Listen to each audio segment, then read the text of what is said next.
Eric, what's going on, man? Back again. Good to be back. Excited for this one. So today we want to talk about the ideal career path in tech sales, things like individual contributor versus manager. A lot of people get into tech sales. They see that 300K number dangled in front of them. They think they're just going to zip right to it. 3 years, I'm going to get there. And a lot of people end up burning out, or they don't even start to think about what paths are available to them and whether they're fit for a certain path versus another path. So we're going to get deep into that today. Brought on Eric to help the conversation. So Eric. No, it's going to be a good one, man. And I think intentionally we talked about this. We don't want this to be like a formal agenda, checkmark pod, like here's the agenda, work down the list. This is the conversation I wish I had when I broke in, because same thing, people always hear about making lots of money in sales, and that's definitely on the table.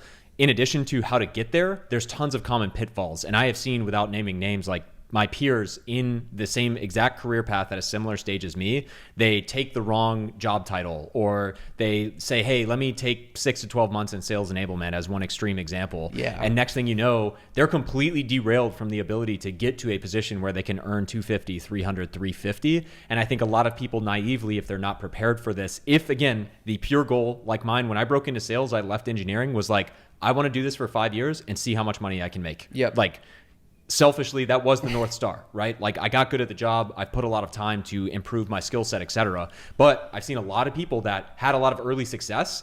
Someone approaches them, as one example I'm sure we'll get into, and says, hey, you'd be a great manager. And all of a sudden they naively take that. And 2 years later, while I'm still crushing it as an individual contributor, they're stuck as a manager with no ability to go back to and or elevate to a higher level account executive position because they don't have that direct closing experience. So one symptom of many, we're not just going to talk about the basics of SDR to enterprise account executive, but I have seen a deathbed of people, or a graveyard, of people who make a wrong decision. And don't get me wrong, still making great money, but they're not in a position anytime soon to be in a 300K OTE type of role. Yeah, I think that's one of the most common mistakes I see is if we're talking about SDRs here, they get to that 12, 18 month mark. Maybe they're not getting an open promotion to account executive. They get a little impatient and someone dangles either like a BD team lead role in front of them or a sales enablement role. I've seen that too. And I've seen a lot of people take that. It's tempting. It's usually a good base bump. Let's take the BD lead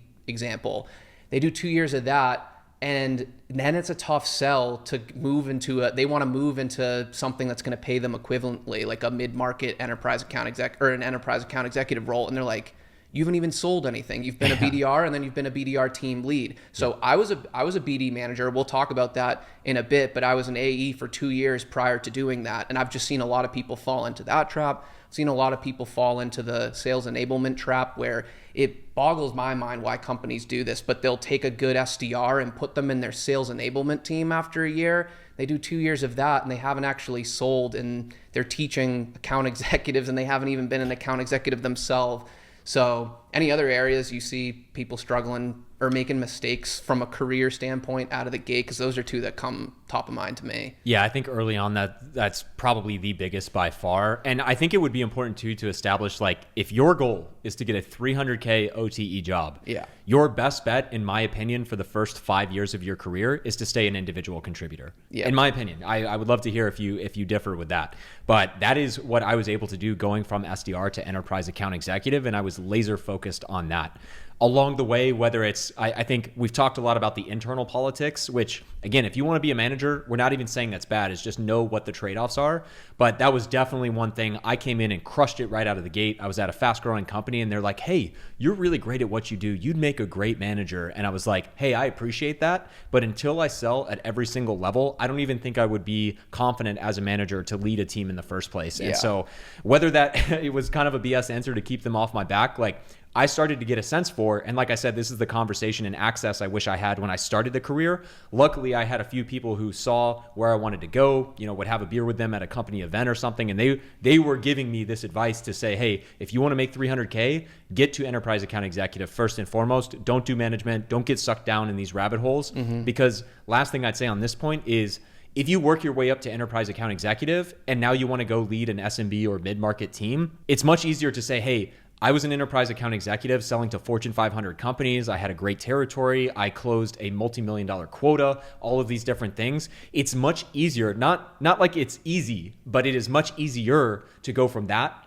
and then say, hey, I want to lead a mid-market team, or I want to spearhead this new SMB account executive team, versus you've been an SMB account executive manager for 2 years. Even if your team is doing really well, maybe at that point you go to the mid-market account executive role, and you can, like, if you have a really good brand internally, they'll trust you to make that move. But from there, it's like, consider the opposite, is you became an SMB account executive manager for 2 years. I was an SMB AE for 2 years, or excuse me, for 18 months. I did well. I promoted to mid-market account executive. I've already got 6 months of tenure as a mid-market account executive. And now fast forward another 1.5 to 2 years, I'm ready for enterprise account executive. Whereas, again, in that example, I've got 6 months of mid-market experience, and you come in after managing a team back to an individual contributor role as a mid-market account executive, and you've kind of got to get your bearings again for closing deals and doing that on the front lines. So again, this is more like extreme scenarios. Like, there's a lot of minutia, there's a lot of granularity and nuance that we can inject. Yeah, and one of those nuances I think is important. I think it changes the calculus a little bit, is whether you plan or see yourself staying at the same company for 5 years, or whether you plan on hopping around. Because a lot of reps, I think they fall into the trap. I see this with SDRs in particular, where they're not getting that promotion to AE right at the 12-month mark. They start to get a little impatient, and then they leave for like a 10K base salary increase to a lesser company that's going to be harder to grow internally, and it's a short-term boost, but then they get trapped and stuck. This often, I see it a lot where it's unfortunate, but a lot of employers, when they hire people internally from the start, they generally hold them back from a salary and OTE standpoint about 20 to 30%, sometimes less, sometimes more, that they could get outside on the market. And a lot of reps, and you can make strategic jumps in your favor, but I see more often reps make jumps that are a short-term boost, but it's like if they just stayed at the company they were at, they could have promoted 3-4 times in that 5-year span, where now they get a little boost, but then 3 years go by and they're still an SMB AE or something, or maybe they got one promotion and they actually would have just moved faster. So I try and tell people, from my perspective, ideally, if you can pick a company, and you can never be certain, things change, that you see yourself staying at for 5 years, I think that is a good base foundation. It also just looks good on your resume going forward for when you do eventually make that jump. They're like, oh, this person performed well, promoted 3 or 4 times. And what I see, and you brought up the point about not jumping into leadership, where I see that change is, especially at the larger companies, if you promote, like when I was a BD manager, a lot of times those managers support enterprise teams. They might be an enterprise BD manager, and you're on weekly meetings and calls, if not more than weekly, with the enterprise account executives and their manager. And if you build a good brand, they will hire you right out of the gate from there, and you can actually accelerate the process. So I think there's nuances to take into account. Like, if you crush it internally at the same company for an extended period of time, I see that as more of a high probability, I don't want to say guaranteed chance, that you can reach that enterprise account executive role within a 5-year time frame. For example, if you start to hop around, it can work in your favor, but you're introducing some additional risk, in my opinion. You got to be very strategic about making moves. Yeah, and I think maybe even zooming out to, this is perspective I had working at a very large company as an engineer, and then I've pretty much exclusively worked for startups or mid-sized companies since then in sales. I'd be curious, obviously, I think we've done a dedicated episode on small versus big companies, but I think this would also add to what you're saying, which I agree. In an ideal world, you want to pick a company where you could see yourself for 5 years. I think in most cases, if you can minimum make it a year, ideally 2, that's a great tenure to have if possible. But also, I think it's worth considering, if you are dead set on becoming an enterprise account executive, of course, things may change. But one thing I would say to your point is, if you're at a bigger company, things are a bit more fluid. What's interesting is, I'm at a company with 1,500 people, and compare that to my first sales job. I was at a company with 250. And at the 250 person company, the one thing I would say when you're considering a small company versus a large company, if you catch it at the right time and grow, there's a lot of opportunity there, regardless of which path you go, and we can break that down further. But I think what's interesting is, if you're killing it there, you have 10 times more leverage than if you're at a big company like Oracle, as an example. Because when I'm at a 250 person company, and this is a true story, I hit 200% of my number. I'm absolutely blowing it out of the water by far compared to any of my peers at my level.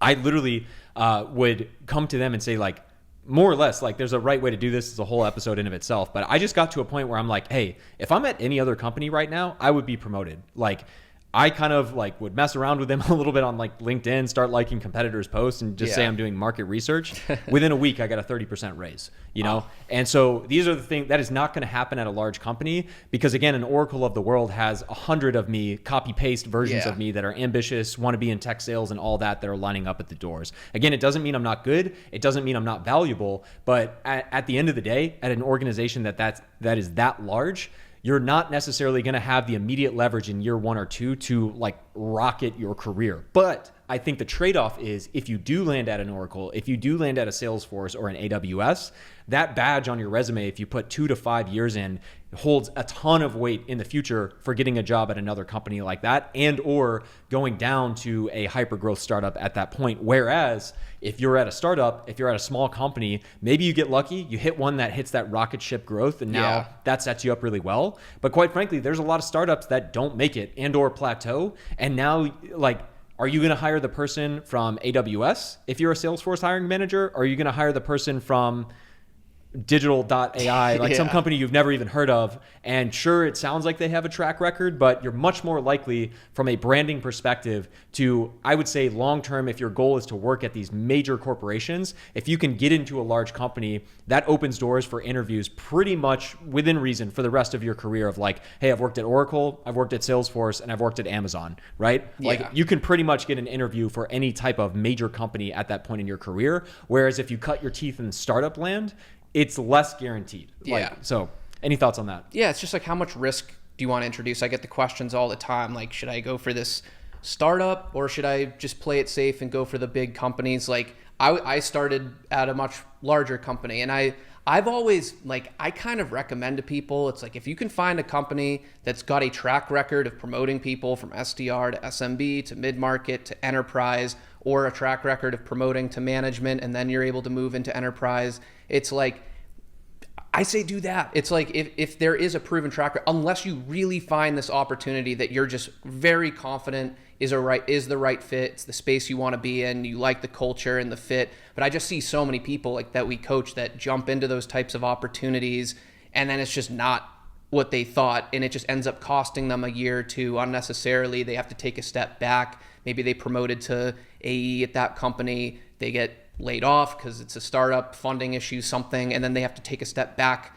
as an SDR. So that's kind of how I've always thought about it. Yeah, and I would say one last note of this distinction of management versus individual contributor. Again, just restating for anyone who's maybe new, you start as an SDR, you then go to SMB or small business account executive, then mid-market account executive to enterprise account executive. That's going to take on the order of 4 to 7 years, usually, depending where you're at in your career. The one thing I would say is like, again, it's not to say that this is easy, but it is much easier to go from individual contributor to manager once you have a track record. Like if you've been an account executive for 5 years and you have a good track record, makes sense that you might want to become a manager and or a company would value from you having 5 years of experience being a manager. Whereas if you become an SDR manager after 1.5 years in the career, it's good. But if you haven't seen closing, you haven't seen all of these different things, it presents risk. One thing I'd say on a very long tail, like I enjoyed sales a ton, especially when I transitioned from engineering rather quickly into my career. I broke into tech sales at 28. At the time, I didn't have like any family, any kids, dependents, any of that stuff. And if you're young in your career, I think the one thing about being an individual contributor over manager, in my opinion, is one, you have the most upside. So at an individual year, if you blow it out of the water, you could be, again, if you're in the right company, the right position, usually mid-market or above, you can be in a position where you're making 400, 500K, in extreme cases like 800 to $1 million in a single year. You're going to be working all the time. But again, I think that's a trade-off that the right person is willing to make. Now, if you want a little bit more safety, you want a little bit more longevity is not necessarily the right word, but I think it's like if you want to kind of pace yourself a little bit and go that management route and kind of build and get more towards that like VP C-suite level, going management earlier could be a consideration, but it presents different things. Obviously, you're closer to that. And just one final thing, and then I'll hand it to you for your thoughts as well. I would say, I do think whether this is spoken or not in most industries, like if you're an individual contributor for a long time, it's good. But I have seen situations where if you've been an individual contributor for like 20, 25 years and you've never been a manager and you like don't really want to be a manager, that can get a little bit dicey career-wise. So I think at some point, maybe by like 40, 45, I know we're like playing way ahead of ourselves here. Yeah. I think like at that point, getting some management experience is good, because then you kind of hedge your career and say, hey, I've been a manager or I've been a rep. Yeah. And like, God forbid, in a layoff scenario, again, like you don't want to play not to lose. You obviously want to play to win. But I think I've seen situations where people have been individual contributors for 25 plus years, and companies, whether they're consciously saying this or not, are like, hey, I've got a 30-year-old that is ready to run through a wall and still wants to have those career years. I'm sure you've already had those, and like, try to convince me that this isn't just to get your kids through college and just pad up your retirement. Yeah. You know what I mean? Yeah, it's definitely an interesting topic. I've done both. I've been in tech sales for a little over 7 years now. I spent 5 as an individual contributor. I did 2 as an SDR manager.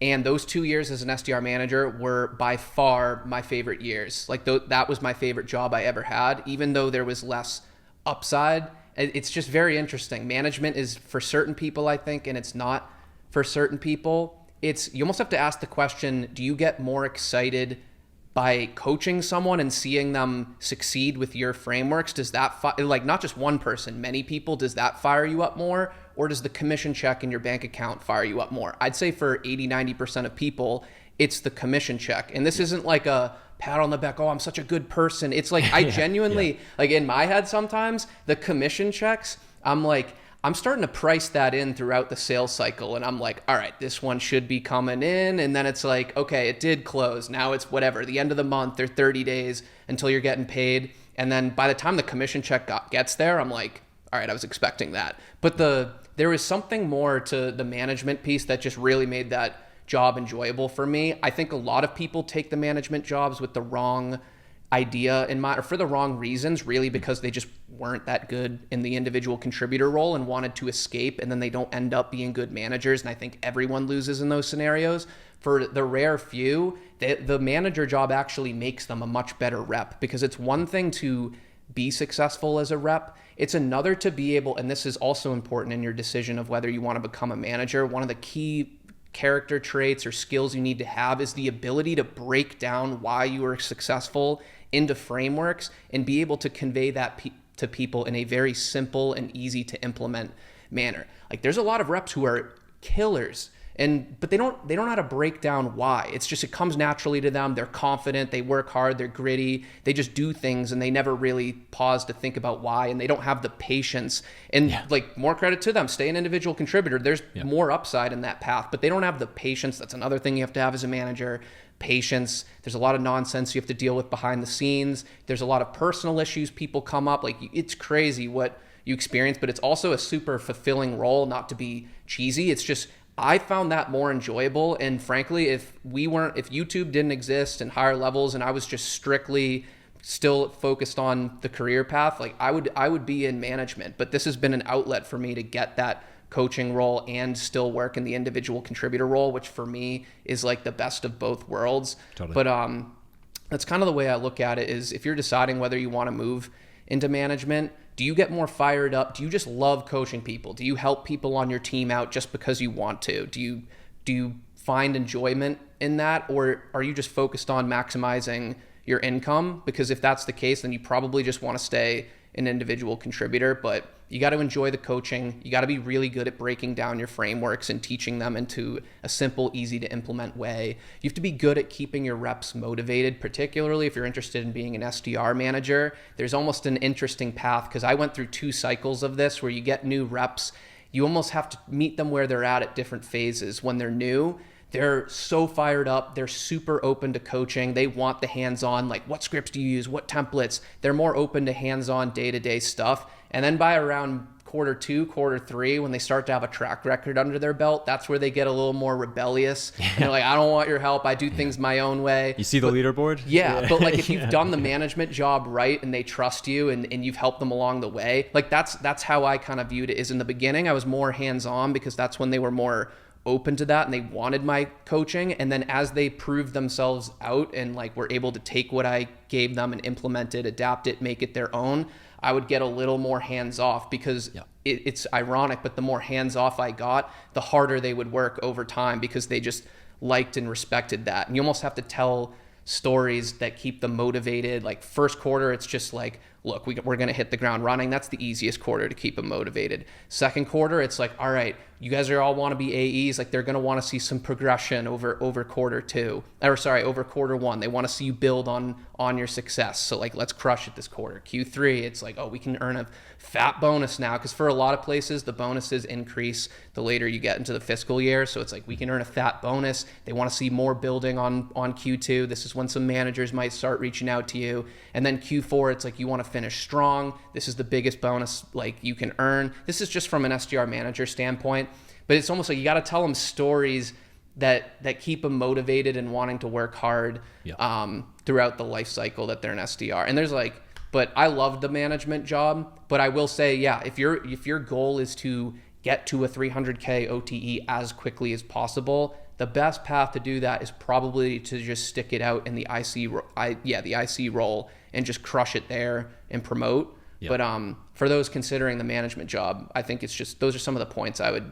take into consideration. Yeah, 100%. I think maybe going towards a close on my side, I think I would recap. Again, I came into sales specifically wanting to make as much money as possible. Like I said, that's why I recommended trying to go to the enterprise account executive position. If I were to summarize the way I would think about it, if I was starting day one today, SDR manager for me, again, if you're the kind of person that wants to be enterprise account executive, you want to have a realistic shot at 300K OTE, and or you like the idea of like selling to Fortune 500 companies, in my opinion, I would try and promote at a minimum to mid-market account executive. Yeah. And then at which point, if you start to burn out, if you start to realize, hey, maybe this isn't for me, it's much easier then to be a mid-market manager, an SMBAE manager, and or an SDR manager if you wanted to do that. But I think the flip side is, again, no wrong path here. Like Connor's crushing it as an enterprise account executive and did what I would recommend you do not do of becoming an SDR manager. But it's just know that that is going to impact the timing and optionality of when that happens. The last thing I'd say on my side is I also got into sales in particular because I wanted to learn more the entrepreneurial side of tech and the business side, the sales side, obviously. I was previously an engineer, but my mindset at the time was let me do tech sales for 5 years, see where it takes me, and then I can reevaluate if I want to be a founder or whatever. And while management is a good skill to have, no question, if you're entrepreneurial, you're in your mindset or thinking that you want to do sales as an avenue to then become an entrepreneur, I think there are trade-offs.